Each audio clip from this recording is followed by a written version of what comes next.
UUB Jupiter, a Good Karma Brands radio station. Y'all told me the Boston Celtics were boom or bust, title or bust. Well, Celtics fans, get ready to bust.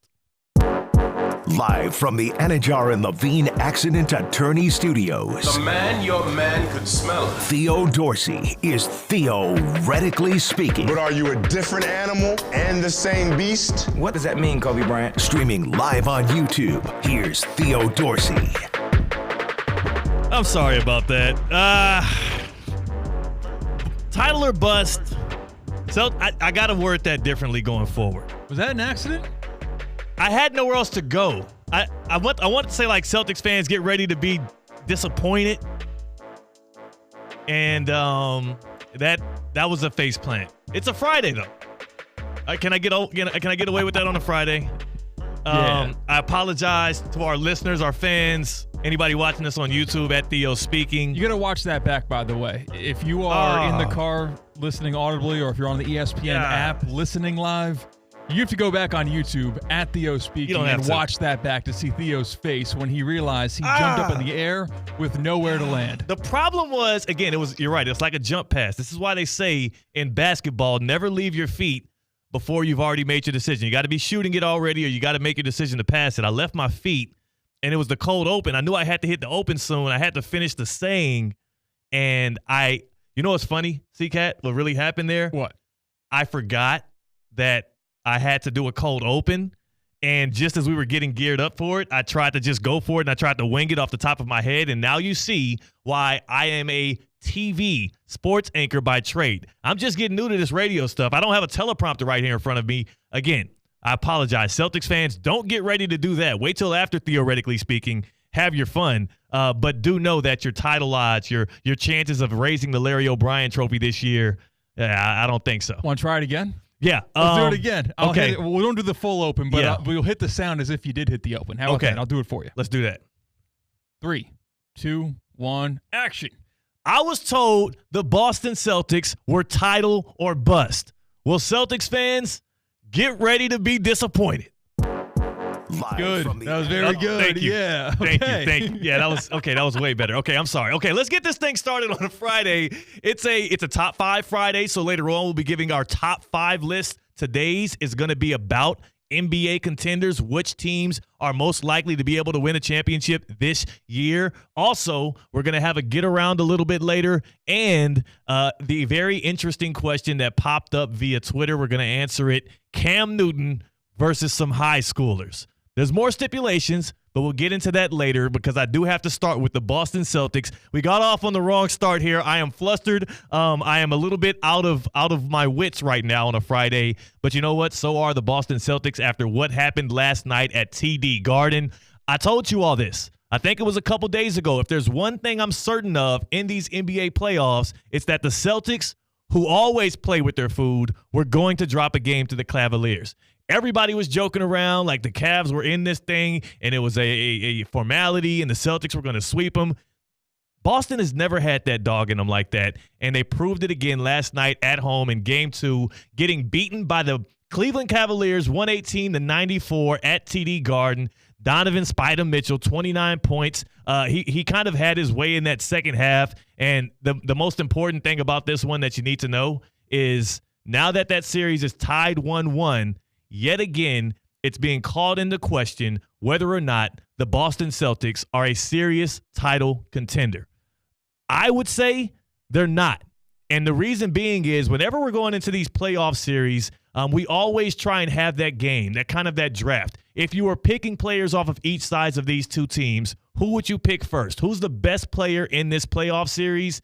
And going into the Celtics-Cavs series, I'm sure there were a lot of people that would have voted Jayson Tatum.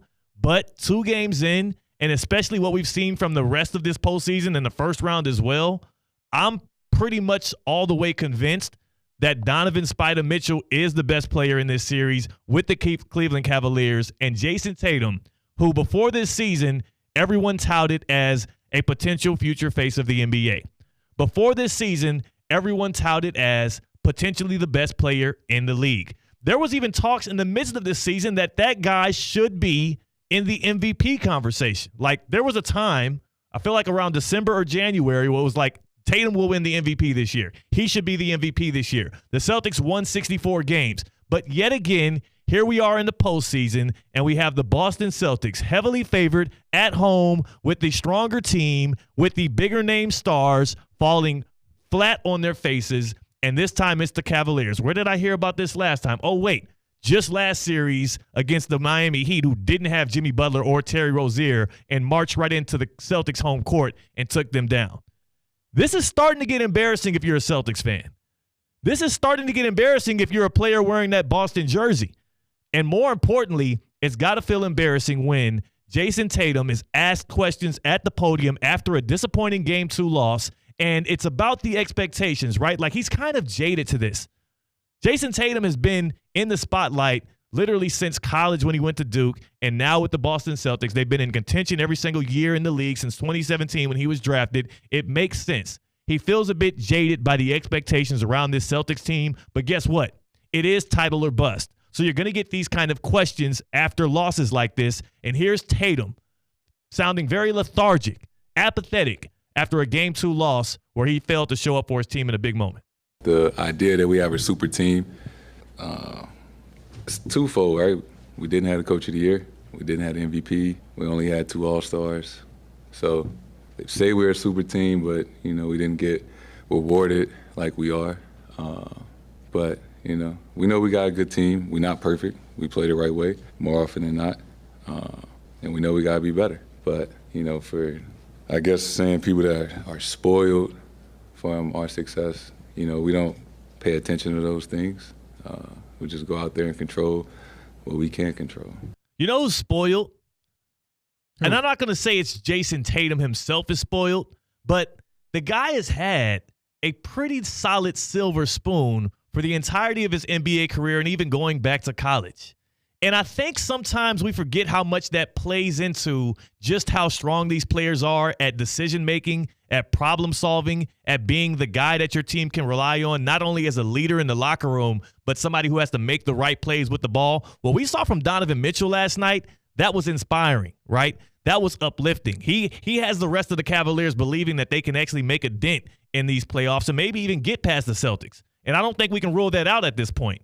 And on the other side, you got a guy like Tatum up there making excuses almost, talking about how we're not a super team, how expectations shouldn't be as big, and how they should ignore them, when it's like, dude, you're supposed to be that next great American superstar. And not only are you getting passed up by guys like Donovan Mitchell, who was in your draft class, you're already getting passed up by 22-year-old Anthony Edwards, who, by the way, we get to watch play basketball tonight.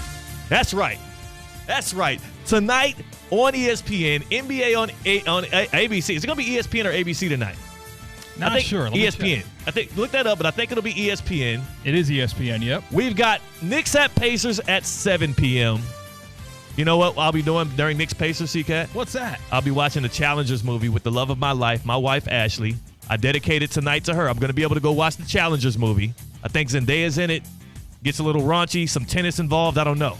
But then I'm going to be back home in time for Nuggets at Timberwolves, a 9:30 tip-off. The T-Wolves up 2-zip. I can't wait to be able to watch the real future face of the NBA, Anthony Edwards, play some basketball tonight. Make sure you guys make that. That's appointment television right there. The Timberwolves and the Nuggets tonight. The T-Wolves looking to take a 3-0 lead in that one. But yes, let's get back to last night. I'm sorry.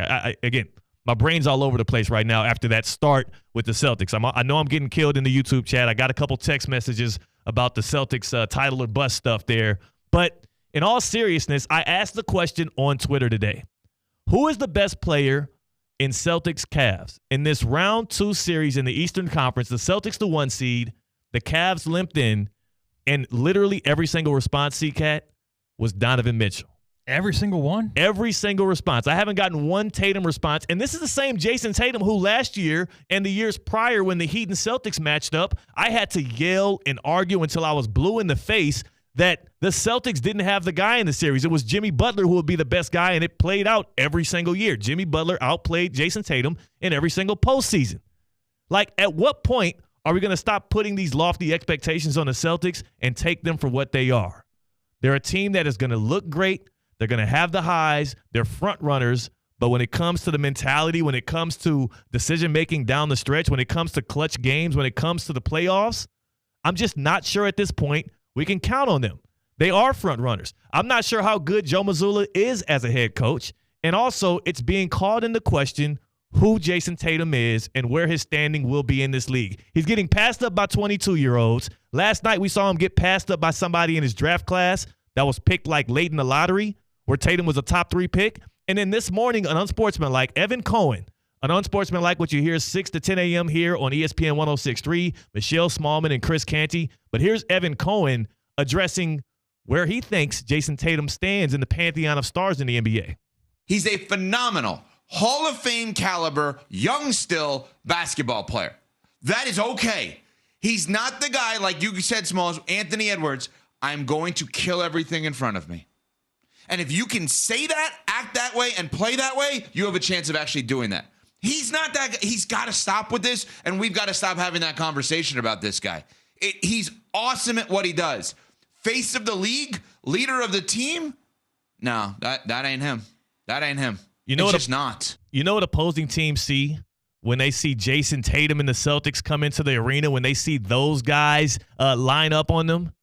They see those delectable starters that we see at Duffy's Sports Grill. I'm talking about those amazing award-winning burgers, award-winning wings. They also see my favorite starters on the menu, the amazing mozzarella sticks. Cheesy on the inside, crunchy on the outside. You dip it in the marinara sauce, and it's a heavenly feel. Duffy's Sports Grill, that's the place you want to be tonight if you want to watch some NBA action, some NHL action. You got Game 3 in the Stanley Cup playoffs of those Bruins and those Panthers. Maybe you'll catch a brawl on one of those 80 or more television screens at Duffy's Sports Grill. It's the place to be to watch all of the action. 80-plus TVs, 2-for-1 drinks all day, every day. So if you want to be able to kick back as a sports fan, enjoy yourself with other sports fans, and also get some good eats and some good drinks, Duffy's Sports Grill, Duffy'sMVP.com. Make sure you tap in, become a rewards winner, become an MVP like me, and then enjoy your viewing pleasure at your nearest Duffy Sports Grill. At Duffy's, our game is always on. And our game is also going to be on coming up because we have our favorite tradition here, the Top 5 Fridays. I'm going to give you, in the theme of the Boston Celtics, who I say for sure are not a serious NBA title contender, I'll give you my top 5 title contenders left. There's only 8 teams left in the NBA playoffs right now. And I'll give you a hint. There's only going to be one from the Eastern Conference. It's looking a little weak right now. That's C-Cat. I'm Theo Dorsey. We are Theoretically Speaking on ESPN 106.3. Live from the Anajar